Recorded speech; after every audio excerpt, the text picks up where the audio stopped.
नाअहल किया गया और एक दफा फिर इमरान खान को सहूलतकारी के लिए दोबारा माहौल बनाया जा रहा है। ऐसा माहौल अब नहीं बन सकेगा। पार्लियामेंट खड़ी है, पार्लियामेंट जाग रही है, सियासी क़यादत अपना हक जानती है और अपना हक लेना जानती है।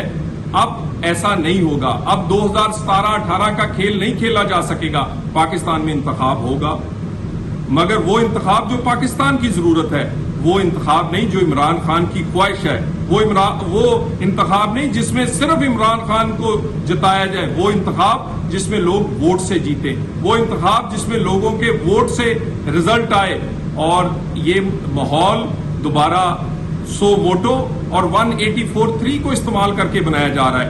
यही 184(3), यही सो मोटो 2017-18 में इस्तेमाल किया गया और इसी से एक मखसूस माहौल बनाया गया। और अब दोबारा फिर 2022-23 में फिर इसी सो मोटो 184 से एक माहौल बनाया जा रहा है। कोई ऐसा फैसला जो आइन के मुताबिक नहीं होगा, पार्लियामेंट के बनाए गए कानून के मुताबिक नहीं होगा, उसको तस्लीम कोई नहीं करेगा।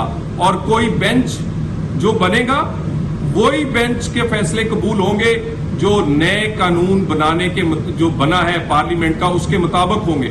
जो बेंच उस कानून के मुताबिक बनेगा, वो बेंच जो मनमर्जी से बने, वो बेंच जो मखसूस जजेस पे बने, वो बेंच जो एक खास किस्म के जज जो पिछले 5 साल से लगातार फैसले दे रहे हैं, 2017 से लेके 2023 तक, वो फैसले और वो बेंच जो है वो ना आइन की नजर में काबिल कबूल होंगे, ना आम आदमी के लिए। सो ऐसा कोई अब दोबारा एक दफा ये मुतालबा बिल्कुल जायज, बल्कि अब तो इस पे अमल हो जाना चाहिए कि चीफ जस्टिस साहब को इस्तीफा दे देना चाहिए। इस गवाही के बाद जब उनकी घर से उनकी सास गवाही दे रही हैं कि फैसले उनकी मर्जी से हो रहे हैं, आइन की मर्जी से नहीं, तो वो बेंच जो एक खास किस्म के जज जो पिछले 5 साल से लगातार फैसले दे रहे हैं, 2017 से लेके 2023 तक, वो फैसले और वो बेंच जो है वो ना आइन की नजर में काबिल कबूल होंगे, ना आम आदमी के लिए। सो ऐसा कोई अब दोबारा एक दफा ये मुतालबा बिल्कुल जायज, बल्कि अब तो इस पे अमल हो जाना चाहिए कि चीफ जस्टिस साहब को इस्तीफा दे देना चाहिए। इस गवाही के बाद जब उनकी घर से उनकी सास गवाही दे रही हैं कि फैसले उनकी मर्जी से हो रहे हैं, आइन की मर्जी से नहीं, तो इस्तीफा जो है वो जो सियासी पार्टियों ने जिसका मुतालबा किया था, जिसका मुतालबा 4-3 के फैसले के बाद हुआ था, जिसका मुतालबा एक मखसूस किस्म के बेंच बनने और मखसूस किस्म की सोच जाहिर करने से हुआ था, वो मुतालबा आज बिल्कुल जोर पकड़ गया है।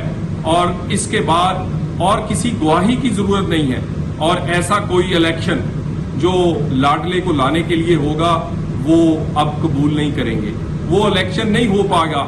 इलेक्शन वही होगा जो फेयर एंड फ्री हो, जिसमें अहल नाअहल ना किए जाए और नाअहलों को अहल ना बनाया जाए, नाअहलों को सादको अमीन ना बनाया जाए, और लाडलों को लाने के लिए खास किस्म का माहौल ना बनाया जाए, बल्कि ऐसे फैसलों की जरूरत है जो आइन के मुताबिक, पार्लियामेंट के बनाए गए कानून के मुताबिक और पाकिस्तान की जरूरत के मुताबिक। लीगी रहनुमा तलाल चौधरी गुफ्तगू कर रहे थे। उनका कहना था कि एक लाडले को लाने के लिए तमाम साजिश की जा रही है, उसको इतना प्रोटोकॉल दिया जा रहा है कि उसकी हर बात को माना जा रहा है। फैसले आइन और कानून के मुताबिक होने चाहिए। हम चाहते हैं कि मुल्क में इंतखाबात एक साथ के हों। और साथ ही साथ उन्होंने ये भी कहा कि जिस तरीके से पूरी स्ट्रैटेजी बनाई जा रही है, उससे यही जाहिर हो रहा है कि लाडले को लाने की एक बार फिर साजिश की जाएगी।